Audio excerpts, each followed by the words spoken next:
नमस्कार। माली समाचार हिंदी में आपका स्वागत है। मैं दिनेश माली। 5 साल में 21% बढ़ गई महंगाई, पर सबसे अधिक टैक्स भरने वाले को नहीं मिली कोई राहत। आइए जानते हैं विस्तार से। नई कर व्यवस्था लागू होने के बाद से सरकार ने सालाना 15 लाख रुपए से कम कमाने वाले करदाताओं को टैक्स स्लैब के हिसाब से लिमिट बढ़ाकर राहत दी है, ताकि बढ़ती महंगाई के दौर में उनकी जेब पर कम असर पड़े। लेकिन पिछले 5 साल से उन करदाताओं को लिमिट के मोर्चे पर कोई राहत नहीं मिली जो सबसे अधिक टैक्स भरते हैं। बैंक बाजार के सीईओ अनिल शेट्टी का कहना है कि नई कर व्यवस्था की शुरुआत 2020 में हुई थी। तब से अब तक लागत महंगाई इंडेक्स करीब 21% बढ़ गया है। महंगाई के इस असर को कम करने के लिए सरकार ने 5 साल में 15 लाख रुपए से कम आय वाले करदाताओं के लिए लिमिट में न्यूनतम 20% और अधिकतम 40% की बढ़ोतरी की है। हालांकि 15 लाख रुपए से अधिक कमाने वाले करदाताओं के लिए लिमिट में कोई बदलाव नहीं किया और उन्हें 30% की अधिकतम दर से टैक्स भरना पड़ रहा है। आंकड़ों के मुताबिक आईटीआर भरने वाले 70% करदाताओं की कर योग्य आय 5 लाख या उससे कम है। आदिल ने कहा, सरकार को 2025-26 के बजट में कर स्लैब में महंगाई को समायोजित कर सबसे अधिक टैक्स चुकाने वाले करदाताओं को राहत देने पर विचार करना चाहिए।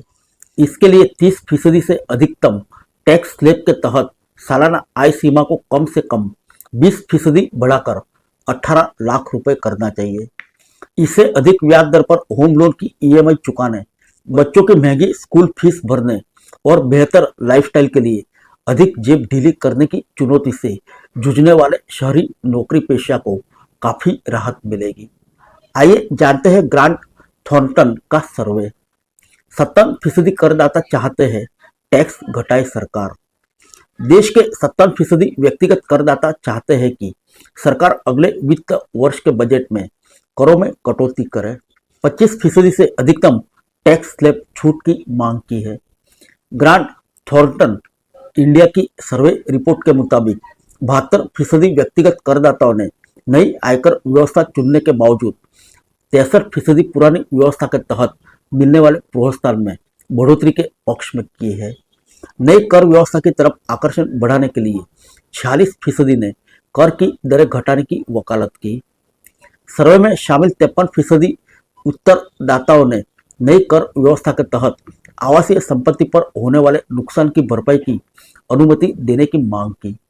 46% चाहते हैं कि पुरानी व्यवस्था के तहत सेट ऑफ सीमा बढ़ाई जाए या 2 लाख रुपए की लिमिट पूरी तरह से हटा दी जाए। ग्रांट थॉर्नटन इंडिया के साझेदार अखिल चंदला का कहना है कि एनपीएस की कटौती सीमा में बढ़ोतरी और इससे निकासी के अधिक लचीले नियम होने पर सेवानिवृत्ति बचत को बढ़ावा मिलेगा। फिर मिलेंगे अगले बुलेटिन में अन्य किसी खबर के साथ। तब तक के लिए इजाजत दीजिए। नमस्कार।